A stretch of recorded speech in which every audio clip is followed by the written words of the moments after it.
of the high holidays that just started with Rosh Hashanah, we are going to talk about the Shoresh, Resh Alef Shin.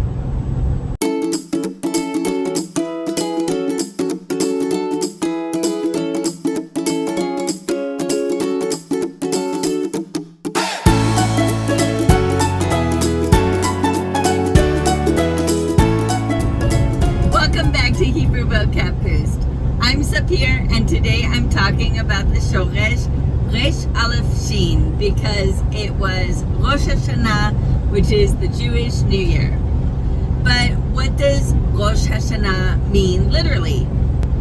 Well, Rosh means head, and Hashanah means the year, and this is a smichut construction, so it's literally head of the year. So the most basic word with this shoresh is Rosh, Resh Alef Shin, and it means head, literally where our brain is, our head. But it has all kinds of figurative meanings, and this was true even in the Tanakh. But before we get to that, I first want to show the 4 different forms of the word Rosh. So, of course, Rosh is the singular, it just means head. The plural is Rashim. Rashim. So you can't tell when you're reading it without nikud, but it does have a vowel change from the O to A. Rashim, not Roshim. The singular smichut form is Rosh. It has absolutely no change from the singular regular form. And then the plural smichut form is going to be Rashay, which it's really typical for plural words that end in im for them to have an a ending in the smichut form, and that is the case here. And before I go any further, I want to talk about the spelling of Rosh when we write without nikud, because one might think that we're going to put a vav in there somewhere, and that is not the case. It's still just Resh Alef Shin.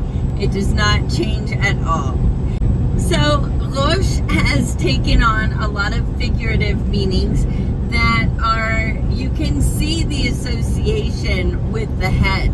So one of them is being the most important member of a group, or at least a very important member of a group.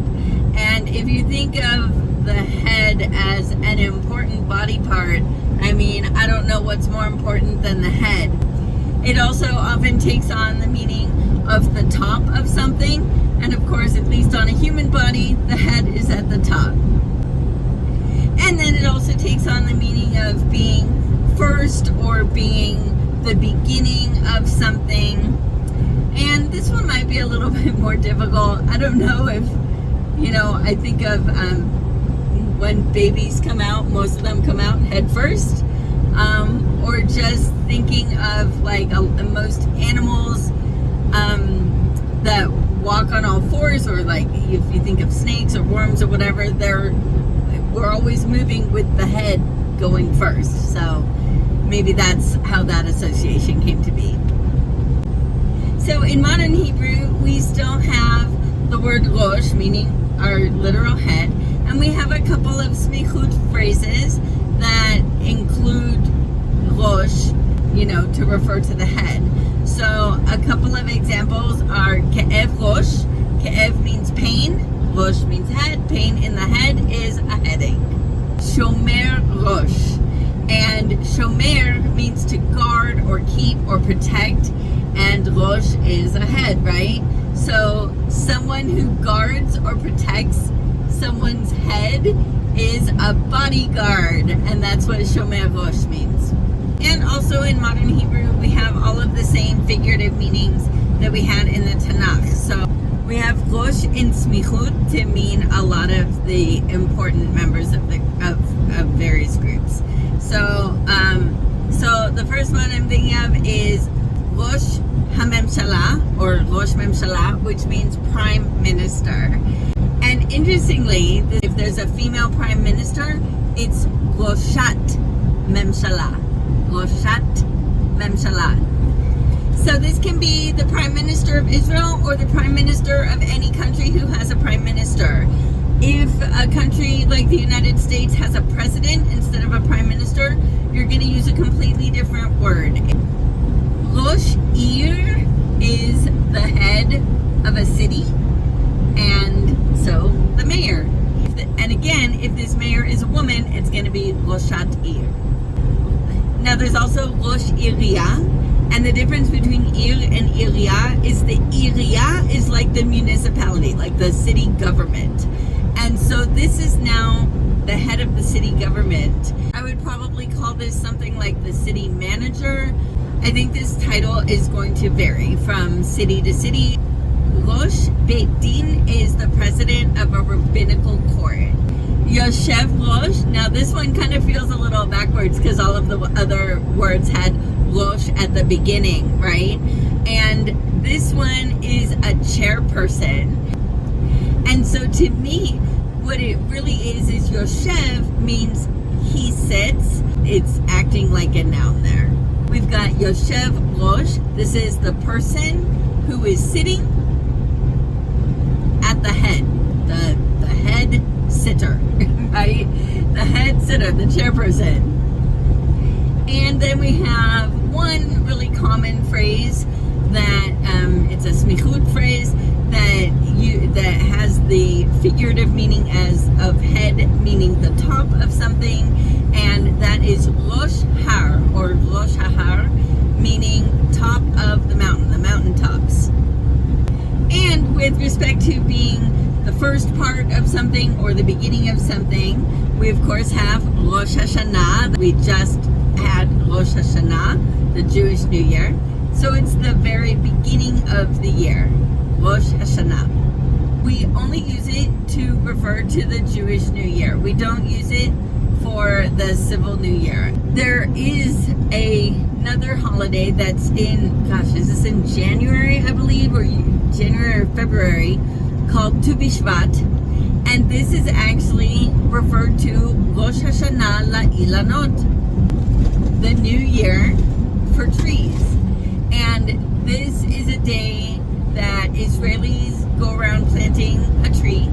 Planting trees is really, really important, and that's why we have a Rosh Hashanah LaIlanot, New Year for trees. All right, so Rosh Chodesh. Chodesh means month, so this is the head of the month, the beginning of the month, the new month. And every month in the Hebrew calendar starts on a new moon.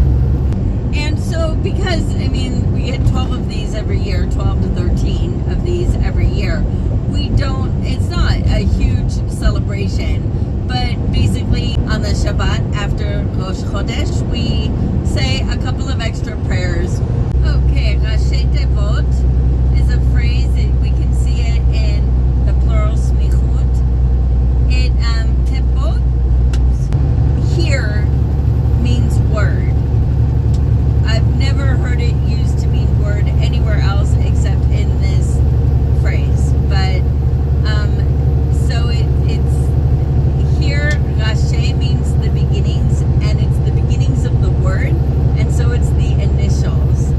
And Rashi Tevot looks like we're talking about a plural word, right? Like many acronyms or many initialisms, but no, this can refer to just one as well. Merosh is a word that looks like it just means from ahead, but what it actually means is in advance. So let's move on to the next word, one of my favorites, Beresheet. This is famously known as the very first word of the Tanakh. And we're going to talk a little bit about it because the translation has changed. The JPS itself has changed its translation. I'm going to mention that Dan Mcclellan is a scholar of the Bible. I'm constantly amazed by his Hebrew knowledge. I completely understand where he's coming from with this new translation, but I think he does a better job of explaining it. So if you're interested in his video, here's the information up on the screen, but this information is also in the video description so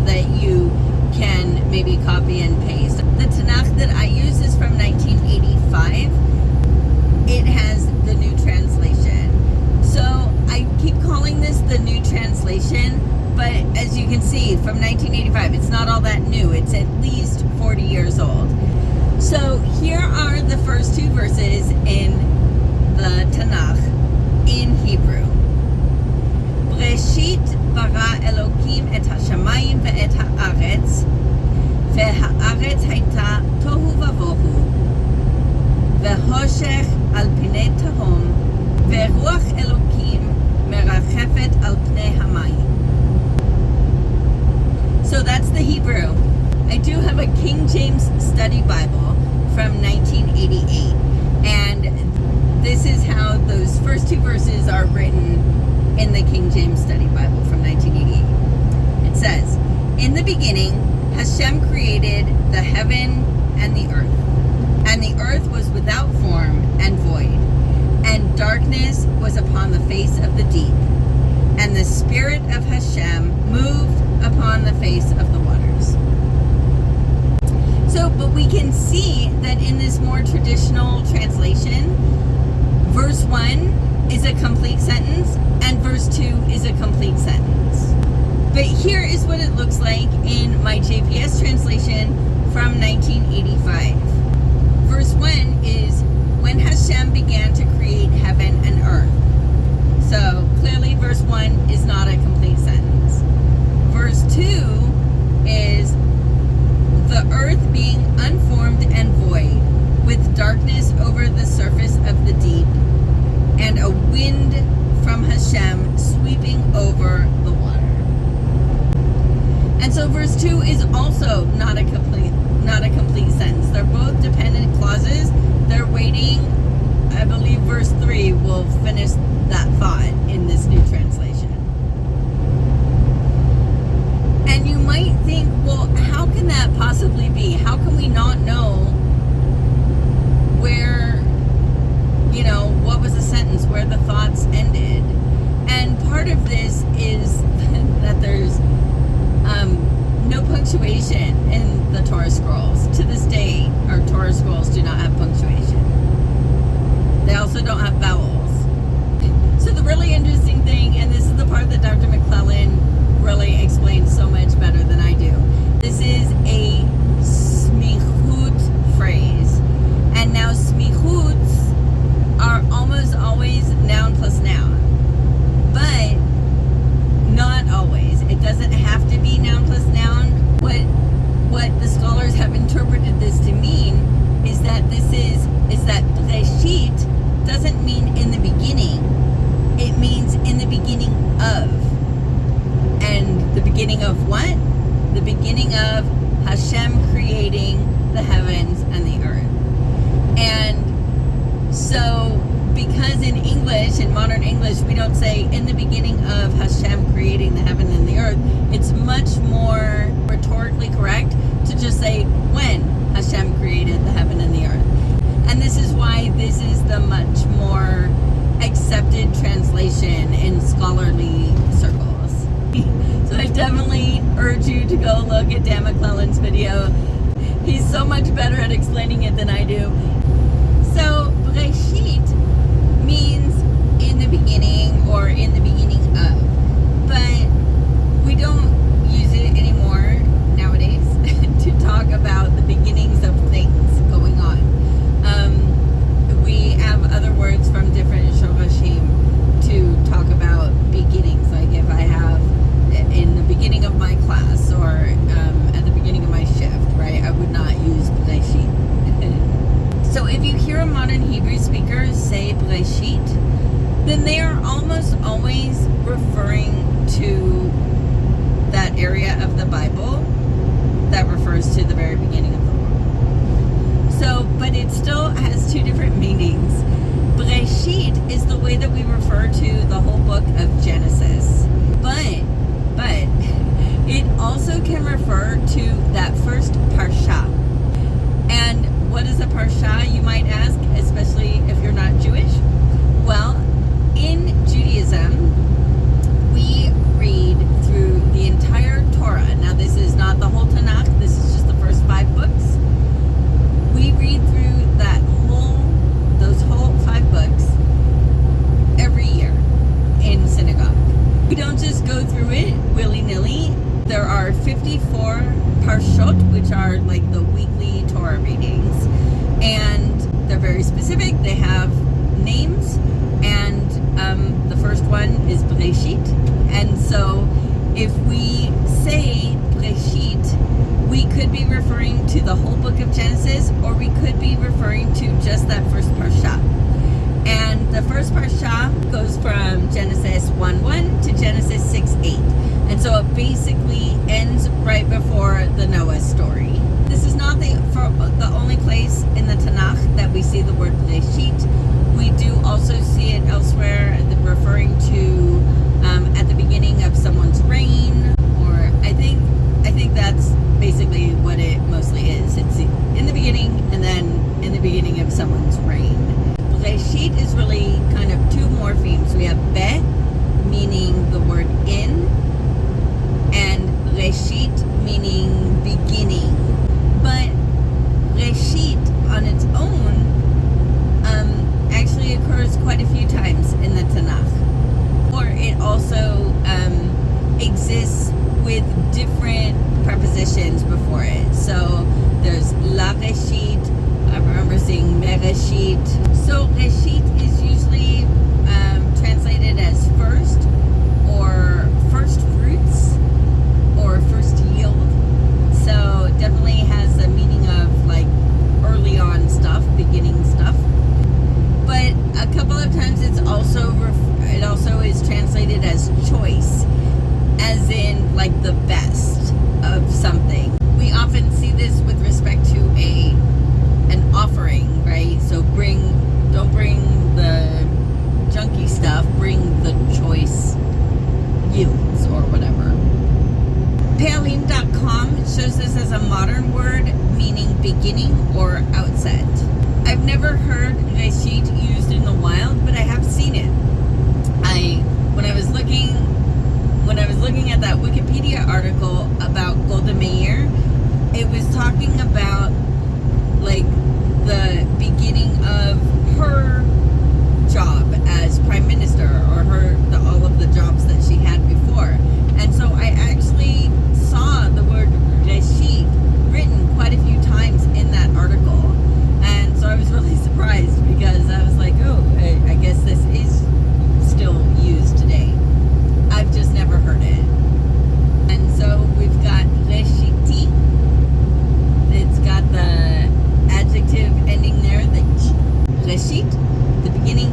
Reshiti, of the beginning. Pealim translates this as initial, but when I go to the Academia's website, they say that it means more like primitive. They defined it as primitivi, primitive. And I asked my consultant, and she was like, I've never even heard that word. So I don't think it's very common. They also, the Academia showed a word, Reshitiut, meaning something like primitiveness. Rishon and Rishonah are words from the Tanakh that mean first.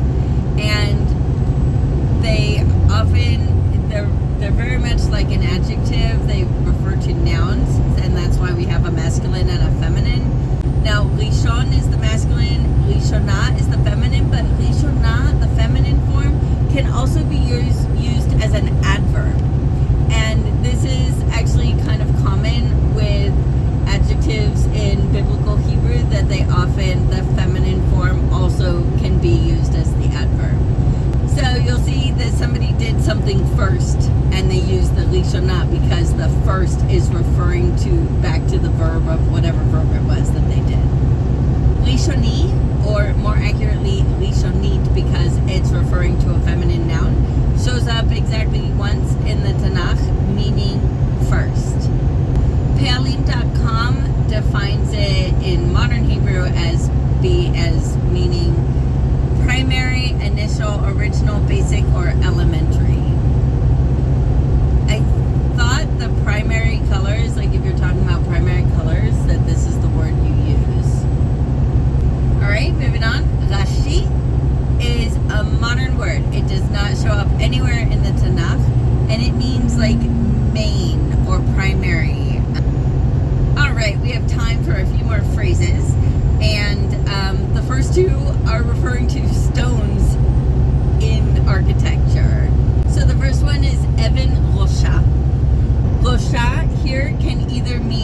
the most important, or it can also mean the top one. This is the keystone. So when you're building an arch and you're putting it all together, the keystone is the one at the very top that actually holds that arch together. It's the very top, but it's also the very most important one. So Evan Rosha, Rosh here is almost being used like an adjective, and that's why it's got a feminine ending there, because Evan is feminine, even though it doesn't look like it.